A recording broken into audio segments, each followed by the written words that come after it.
রাজধানীর একটি হোটেলে অনলাইন নিউজ পোর্টাল বাংলাদেশ এডিশনের আনুষ্ঠানিক উদ্বোধন অনুষ্ঠানে অংশ নেন উপদেষ্টা পরিষদ সদস্য, বিএনপি জামায়াত সহ বিভিন্ন রাজনৈতিক দল ও শ্রেণী পেশার প্রতিনিধিরা।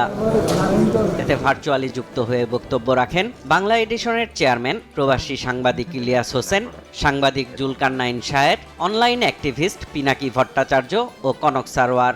ভারতের স্টেক হচ্ছে তার অখণ্ড ভারত, তার মিথিক্যাল ভারত।